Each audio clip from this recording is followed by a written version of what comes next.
नमस्कार, मैं डॉक्टर सजल कामत सह्याद्री हॉस्पिटल डेक्कन जिमखाना में एंडोक्राइनोलॉजिस्ट व डायबिटोलॉजिस्ट हूँ।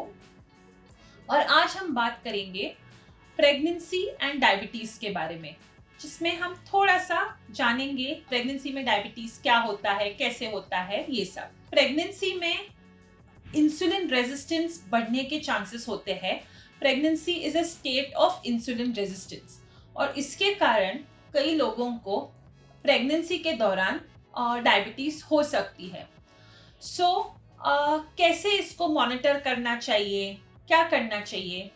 बेसिकली जब प्रेगनेंसी डिटेक्ट हो, पहली बार आपको पता चले कि आप प्रेग्नेंट हो, तो आपकी गायनेकोलॉजिस्ट जनरली शुगर की टेस्ट तो करवा लेती है।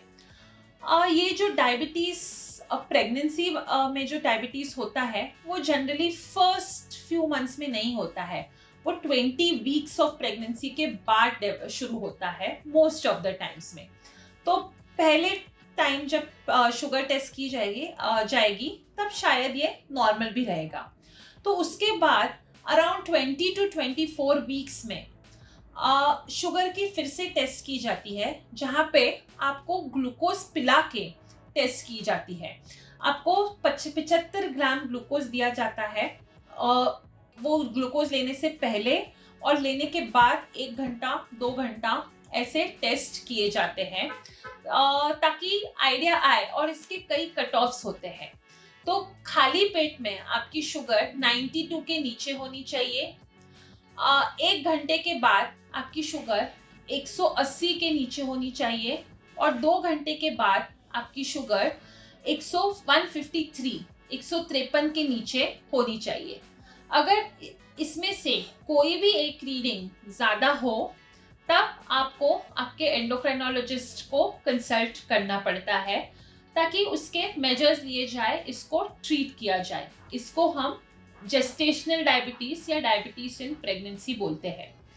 और ये होता है शुगर मॉनिटरिंग के बारे में। अगर आपके शुगर्स ज़्यादा हो तो कैसे हम ड्यूरिंग प्रेगनेंसी तो हम कैसे ट्रीट करते हैं? पहले तो हम डाइट और एक्सरसाइज पे ज़्यादा फोकस करते हैं। डाइट, जहाँ पे आपको आपकी डाइटिशियन कहीं डाइट चार्ट देगी जो आपको फॉलो करना पड़ेगा, जिसमें कैलोरी रिस्ट्रिक्शन होगा, कार्बोहाइड्रेट का रिस्ट्रिक्शन होगा, पर at the same time well nutritious food दिया जाएगा, क्योंकि आफ्टर ऑल प्रेगनेंसी में न्यूट्रिशियस खाना भी ज़रूरी है। सेकेंड है एक्सरसाइज। एक्सरसाइज का रिकमेंडेशन क्या है कि आप एवरी मील के बाद, ब्रेकफास्ट के बाद, लंच के बाद और डिनर के बाद 10 से 15 मिनट का ब्रिस्क वॉक करें। ये इंटरनेशनली रिकमेंडेड एक्सरसाइज है for diabetes in pregnancy.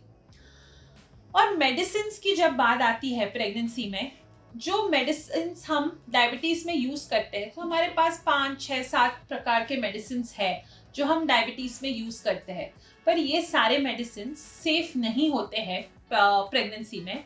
Pregnancy में बस एक मेडिसिन सेफ होता है, जो गोली जो मैं बोल रही हूँ वो है मेटफॉर्मिन। ये एक ही प्रकार का मेडिसिन है जो हम प्रेगनेंसी में यूज कर सकते हैं। तो अगर इससे भी नहीं कंट्रोल होती है आपकी शुगर, तो नेक्स्ट ऑप्शन जो होता है वो है इंसुलिन। इंसुलिन ही सिर्फ प्रेगनेंसी में सेफ होता है और ये 100% प्रेगनेंसी में सेफ होता है।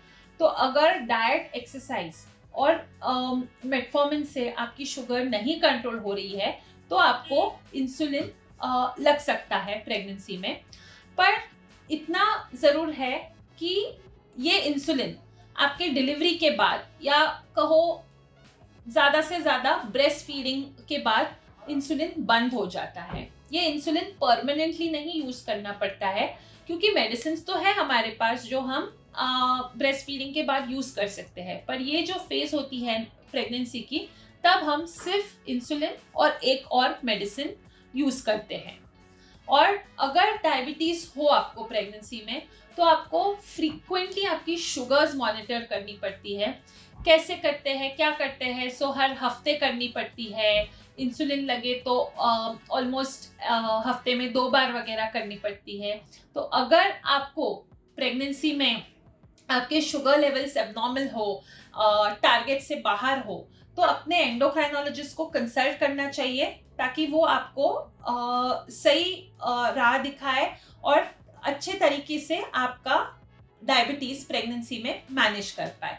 तो अगर आपको कहीं से पता चले कि आपको डायबिटीज हुआ है तो जरूर अपने एंडोक्राइनोलॉजिस्ट से कंसल्ट करिए। धन्यवाद। अगर इस टॉपिक से रिलेटेड आपको कोई डाउट्स या क्वेरीज हो तो अपने डाउट्स कमेंट सेक्शन में टाइप करिए। धन्यवाद।